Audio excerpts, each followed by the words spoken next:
दोस्तों, आज जहां दुनिया जहान में अलग अलग तरह के ट्रांसपोर्टेशन की तकनीक डेवलप हो रही है, वहीं इंडिया के कई शहरों में मेट्रो भी चलनी शुरू हो गई है और आने वाले सालों में बाकी शहरों में भी मेट्रो चलने का प्लान है। लेकिन आज तक नॉर्थ ईस्ट में एक भी मेट्रो लाइन क्यों नहीं है?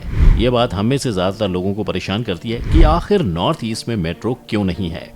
आज देश अपनी तरक्की के लिए अलग अलग प्लान लॉन्च कर रहा है। सारे शहरों को स्मार्ट सिटी बनाने के लिए बेहतरीन काम किए जा रहे हैं। जहां दिल्ली, मुंबई जैसे बड़े शहरों में मेट्रो लोगों को सहूलियत का काम कर रही है, वहीं नॉर्थ ईस्ट के शहरों में आज भी मेट्रो की प्लानिंग तक नहीं मिली है। क्यों नॉर्थ ईस्ट के शहरों में मेट्रो नहीं है, आइए जानते हैं इस वीडियो में। नॉर्थ ईस्ट यानी हिमालय की पर्वत श्रेणी वाला इलाका, भारत की सबसे खूबसूरत जगह में से एक, जहाँ सुंदर पहाड़ और कल कल करती नदियां मौजूद हैं। लोग इन हिल स्टेशंस में अपनी गर्मियों की छुट्टियां मनाने अक्सर जाते हैं, लेकिन इतना टूरिज्म होने के बावजूद यहाँ मेट्रो क्यों नहीं है? आपको बता दें कि आज गुवाहाटी इकलौता ऐसा शहर है जहाँ मेट्रो की प्लानिंग की जा रही है। लेकिन आपको ये जानकर हैरानी नहीं होनी चाहिए कि ये सिर्फ प्लानिंग ही है। अभी तक ना ही इस प्लानिंग को किसी तरह के अप्रूवल्स मिले हैं और ना ही कभी किसी तरह का यहाँ ग्राउंड में कंस्ट्रक्शन शुरू हुआ है। आज जहाँ देश के 25 से ज्यादा शहरों में मेट्रो अंडर कंस्ट्रक्शन है, 45 से ज्यादा शहरों में मेट्रो और MRT सिस्टम अप्रूव्ड हो चुके हैं और 12 से ज्यादा शहरों में मेट्रो ऑलरेडी फंक्शनड है।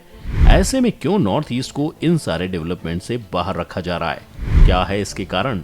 आइए जानते हैं।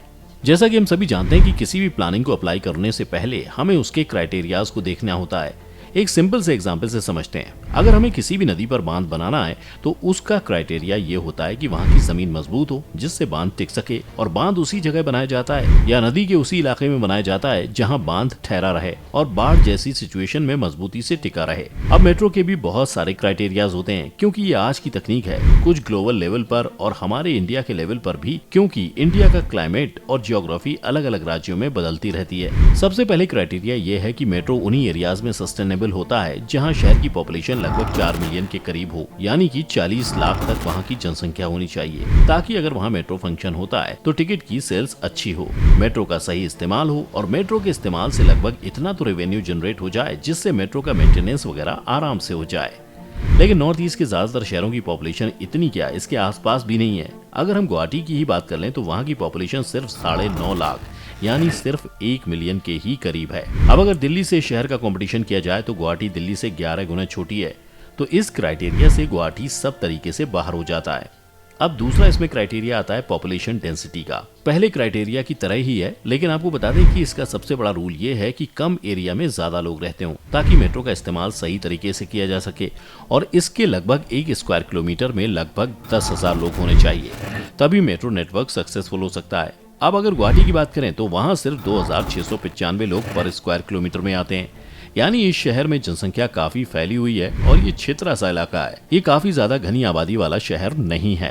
अब अगर मुंबई की बात करें तो मुंबई में 25,357 लोगों की डेंसिटी है और कई इलाकों में जहां ज्यादा लोग होते हैं वहां तो लगभग 50 से 60,000 के करीब डेंसिटी चली जाती है, और यही वहां बड़े शहरों में मेट्रो लाइन को सक्सेसफुल बनाता है।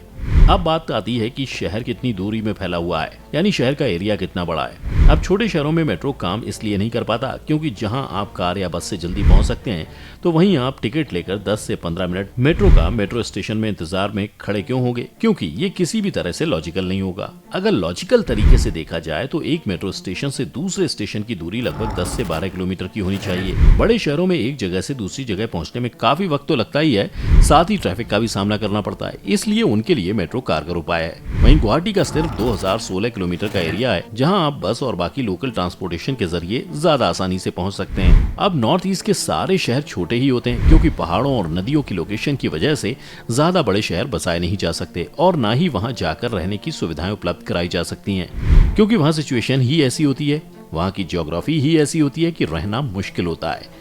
इसी तरह से अगर दूसरे नॉर्थ ईस्ट के शहरों में मेट्रो लगाने की सोची भी जाए तो ये नेगेटिव यूज ऑफ मनी ही होगा, क्योंकि वहाँ की ज्योग्राफी ऐसी है और पॉपुलेशन इतनी कम है कि मेट्रो का वहाँ अच्छी तरीके से यूज नहीं होगा और ये सारा पैसा और कंस्ट्रक्शन वेस्ट माना जाएगा। फॉर एग्जाम्पल, जब जयपुर में मेट्रो लाइन शुरू की गई थी तो उसे बहुत बुरी तरह से फेल होना पड़ा था, क्योंकि जयपुर में आबादी इतनी दूर दूर में और इतनी कम है कि वो बुरी तरह से फेल हो गई और जयपुर में मेट्रो सही तरीके से काम नहीं कर पाया।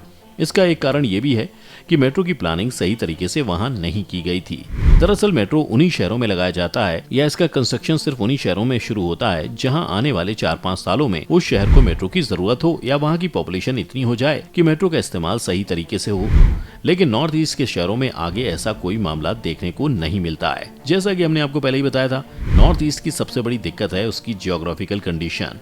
नॉर्थ ईस्ट का रीजन और क्लाइमेट पहाड़ नदियों वाला है और यहाँ मौसम का कोई भरोसा नहीं होता। यहाँ की मिट्टी नरम रहती है जिसकी वजह से यहाँ कंस्ट्रक्शन बहुत ज्यादा महंगा और मुश्किल हो जाता है। कहीं अगर जगह सही है, लोकेशन सही है, तो वहाँ आबादी नहीं है, और जहाँ आबादी है वहाँ ऐसी जगह नहीं है जहाँ कंस्ट्रक्शन किया जा सके।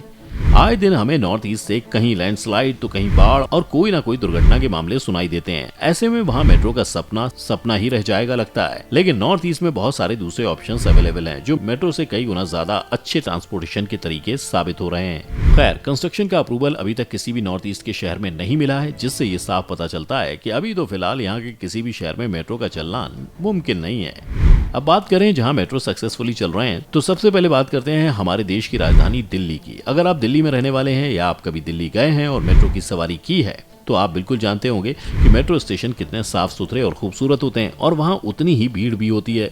मेट्रो ऑफिस टाइम में काफी खचाखच भरी होती है और ज्यादातर लोग इसी का सहारा लेते हैं, क्योंकि ट्रैफिक से उलझी दिल्ली में लोगों के ट्रांसपोर्टेशन के लिए मेट्रो सबसे सस्ता और बेहतर जरिया है। वैसे क्या आप जानते हैं कि दिल्ली मेट्रो एक दिन में कितना कमा लेती है? आंकड़े सुनकर शायद आपके भी होश उड़ जाएंगे। दिल्ली मेट्रो एक दिन में लगभग 1 करोड़ से ज्यादा रेवेन्यू जनरेट करती है, जिससे दिल्ली मेट्रो को और बेहतर बनाने में मदद मिलती है और ये काफी स्मूथली से दिल्ली में रन कर रही है। दोस्तों, ये थी हमारी आज की वीडियो मेट्रो और नॉर्थ ईस्ट के बारे में। क्या आपके शहर में भी मेट्रो है? अगर नहीं है तो हमें कमेंट सेक्शन में अपने शहर का नाम जरूर बताएं, और अगर आपको आज की ये वीडियो पसंद आई हो तो वीडियो को लाइक और शेयर जरूर कर दें, साथ ही हमारे चैनल को सब्सक्राइब भी कर लें। वीडियो को देखने के लिए आपका बहुत बहुत शुक्रिया।